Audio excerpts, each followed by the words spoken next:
अस्सलामुअलैकुम, this is Aliya Hasan from IQ school of finance. जिस तरह हमने पिछली क्लास में ऐसे राइटिंग सीखी और मैंने आपको 2 तरह की प्लानिंग के साथ ऐसे लिखना सिखाया, आज हम उसी चीज़ को कंटिन्यू करेंगे। वो दोनों एसेज़ आपके पेपर के अहम क्वेश्चंस हैं, जिसमें आपको चॉइस आएगी और आपको उसमें से किसी एक टाइप ऑफ प्लानिंग के साथ एक ऐसे ड्राफ्ट करना होगा। या तो आप एफिनिटी डायग्राम सेलेक्ट करते हैं और उसके साथ आया हुआ टॉपिक यू चूज़ करते हैं, या फिर आप फिशबोन डायग्राम सेलेक्ट करते हैं और उसके साथ आया हुआ ऐसे चूज़ करते हैं। आज जो प्रैक्टिस मैं आपसे करवाऊंगी दैट इज़ फिशबोन। फिशबोन एक प्रॉब्लमैटिक इशू के ऊपर आया हुआ टॉपिक होता है। इस टॉपिक की प्लानिंग यूजुअली फिशबोन के स्टाइल में आपके पेपर में बनी हुई आती है, ठीक है? जिसमें आपको 2 कॉजेज़ और उसके अफेक्ट्स लिखने होते हैं। मेन टॉपिक आपका यहाँ आता है और आज का टॉपिक जो आप प्रैक्टिस करेंगे इस वीडियो को पॉज़ करने के बाद, वो है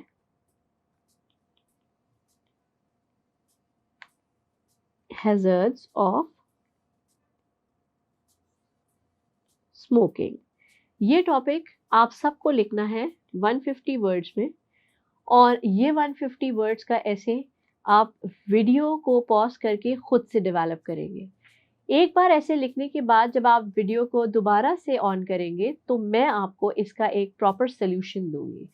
वो सॉल्यूशन जिसमें मैं आपको ये बताऊंगी कि किस तरह का ऐसे आपको लिखना चाहिए जिसमें आपके मार्क्स अच्छे आ सकते हैं and you can simply get good grades in this paper.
अब अगर आप इस ऐसे को देखें तो ये ऐसे, सबसे पहले तो हम इसमें वर्ड काउंट चेक करते हैं। 1 2 3 1 2 3 4 5 6 7 8 9 10 11 12 13 14 15 16 17 18 19 20 21 22 23 24 25 26 27 28 29 30 31 32 33 34 35 36 37 38 39 40 41 42 and 43 44 45 46 47 48 49 50 51 52 53 54 55 56 57 58 59 60 61 62 63 64 65 66 67 68 69 70 71 72 73 74 75 76 77 78 79 80 81 82 83 84 85 86 87 88 89 90 91 92 93 94 95 96 97 98 99 100 1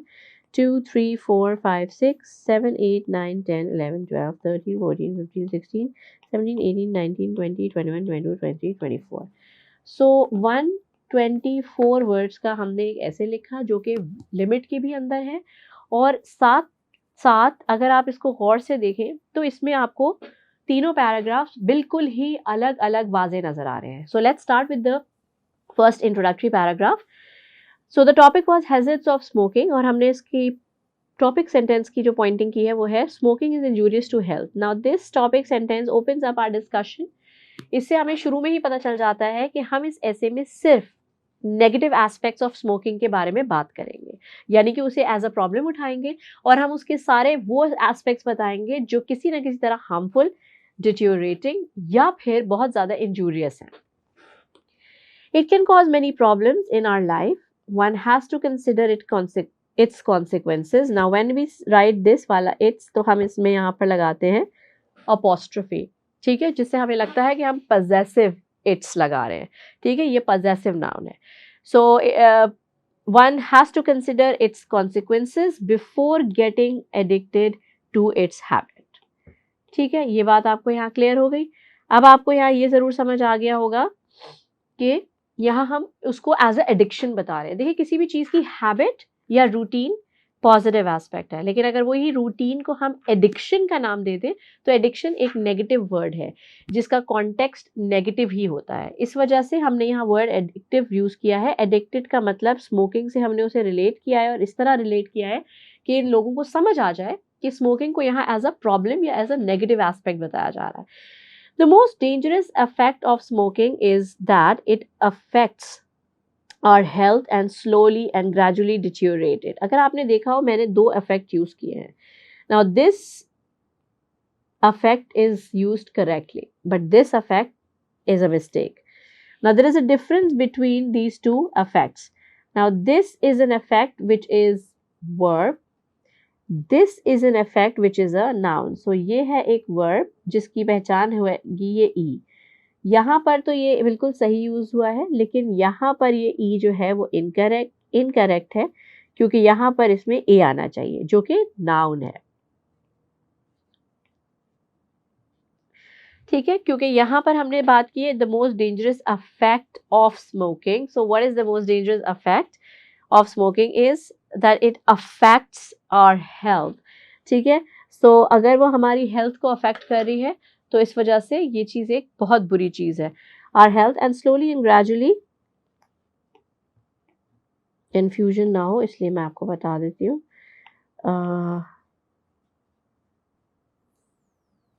let's correct it so that you can remember। आपको करना क्या है, it affects, ठीक है, so affect and then it affects our health and slowly and gradually deteriorate it। now deteriorate एक word है जो बहुत ही ज़्यादा यूज़ होता है जब हम किसी भी चीज़ की बर्बादी के बारे में बात कर रहे हों। ठीक है, सो बेसिकली कोई भी चीज़ जो तबाह हो जाए, कोई भी चीज़ जो ख़त्म हो जाए या बुरी तरह ख़त्म हो जाए, that's called deterioration. So any building can deteriorate, any place can be deteriorated, any usually it is associated with places or the big structures, और a feeling you can feel deteriorated because अगर आपको आपके साथ कभी कोई बुरा करे और आप hurt feel कर रहे हो, that is also sometimes deterioration because आपकी self esteem और आपकी एक self respect जो है वो hurt होती है और उसकी वजह से आपके अंदर एक shattered feeling आती है, यानी कि एक टूटने की feeling आती है. That's also deterioration. Now let's begin. Gradually deteriorated. If we do not pay attention to this harmful habit, it can eventually kill us. So it also causes bad influence. No one likes a person who spends most of his wealth on smoking, which is extremely harmful and deadly. अगर आप देखें तो ये सारी चीज़ें क्या हैं, ये basically explanation है, examples हैं, ताकि आपको बात ज़्यादा clarity के साथ समझ आए. इसी तरह we have noticed that smoking can be one of the biggest reasons of air pollution. This is another cause. ठीक है, it is affecting our environment. So this is the effect. अगर कोई air pollution किसी चीज़ से फैल रही है तो वो cause क्या effect create करेगा, वो environment को ख़राब कर रहा है. So environment in a harmful way. So obviously if the environment is not good, environment is bad, then definitely it is going to affect our health. Then smoking is overall a negative impact. If it not only ruins one's personality but also disrupts one's surrounding. Okay, यहाँ पे मुझे surrounding लिखना है, ठीक है. Try to read after writing. देखिए जिस तरह मैंने आपको ये काम करके दिखाया, what I'm doing right now for you after writing, reading again for you so that आपको समझ आ रहा हो कि मैंने कहा किस तरह से लिखा है. इसमें एक तरह से मैं इस चीज़ को रिव्यू भी कर रही हूँ, ठीक है. जब हम किसी भी चीज़ को रिव्यू करते रहते हैं साथ साथ, तो इसका मतलब है ये पोस्ट राइटिंग एक्टिविटी हम कर रहे हैं. पोस्ट राइटिंग एक्टिविटी एक ऐसी एक्टिविटी है जो आप सबको अपने पेपर्स में करनी है, जिसका मतलब ये है कि आपको अपने पेपर में 15 या 10 मिनट्स, मिनिमम 10 मिनट्स पहले अपना हर क्वेश्चन ख़त्म करना है और उसके बाद वो 10 मिनट्स आपको यूटिलाइज करने हैं उन्हीं आंसर्स को रीड करने में जो आपने लिखे. क्योंकि अगर आप ऐसा नहीं करते हैं, फ़र्ज़ करें, और आप एक आंसर ड्राफ्ट करने के बाद पेपर सबमिट करते हैं और आप समझते हैं आपका काम हो गया, that's the very bad practice because in this way गलतियों के चांसेस बढ़ जाते हैं और आपके मार्क्स ज़्यादा करते हैं. क्योंकि जब आप कोई चीज़ बगैर पढ़े सबमिट करते हैं तो हो सकता है उसमें गलतियाँ हों because we are all humans and we sometimes make errors when we are in pressure, when we are time constrained and things like that. So obviously यहाँ पर दोनों चीज़ें हैं. You are pressurized because you're in the exam room and you are writing something for your exam. You're being assessed on that. ठीक है, आपका assessment है ये.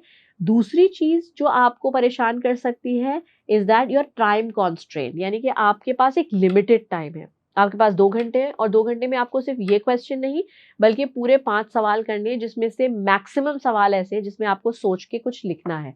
कोई भी ऐसा सवाल नहीं है जिसमें आपको MCQs या सिवाय कॉम्प्रिहेंशन के मिल जाएं और आप उसमें जाके उन्हें मार्क करें और आपका काम हो जाए. So you need to be very very vigilant when you are writing this task, क्योंकि जितना ज़्यादा आप ध्यान दे के ये काम करेंगे उतना आपके लिए अच्छा है और आपके मार्क्स अच्छे आएंगे. So after writing every time make it a habit कि आपको इसे रिव्यू करना है और उसमें जो भी छोटी मोटी गलती, जैसे मैंने अभी आपको जान के ये बातें बताई because I wanted to tell you that what you have to do is like ये वाला अफेक्ट और ये वाला अफेक्ट डिफरेंट है. ये सराउंडिंग आना था जो मैंने सराउंड पे छोड़ दिया था, ठीक है. तो इसी तरीके से आपको चीज़ें इसमें समझ आ रही हैं कि मैंने आपको बताई जो हमें नहीं भी करनी चाहिए और कौन कौन सी चीज़ें जो हमें इसमें इंक्लूड करनी चाहिए. अगर आपका ऐसे 120 वर्ड 125 या मैक्सिमम 130 वर्ड्स पे भी ख़त्म हो रहा है, दैट्स परफेक्टली फाइन. एटलीस्ट आप उसमें कोई चीज़ समझा रहे हैं. कभी भी ये मत सोचिए कि मैं इतने कम वर्ड्स लिख कर आया हूँ तो इसमें मुझे पासिंग रेशो नहीं मिलेगा, लेकिन ऐसा नहीं है. अगर आपका एक ऐसे चाहे वो 124 130 वर्ड्स का भी है, अगर एक सेंस डेवलप कर रहा है और वो एक कॉन्सेप्ट जो आपने उठाया था बात करने के लिए उसे अच्छी तरह एक्सप्लेन कर रहा है एग्जाम्पल के साथ, तो आपको उसमें मार्क्स ज़रूर मिलेंगे. बस कोशिश ये करिएगा कि किसी किस्म की लैंग्वेज एरर से बचने के लिए एक रिव्यू ज़रूर लें और एक पोस्ट रीडिंग या पोस्ट राइटिंग एक्टिविटी को ज़रूर हैबिट बनाएं. That's it for today. Next class we will practice affinity diagram essay writing. Thank you. अल्लाह हाफ़िज़.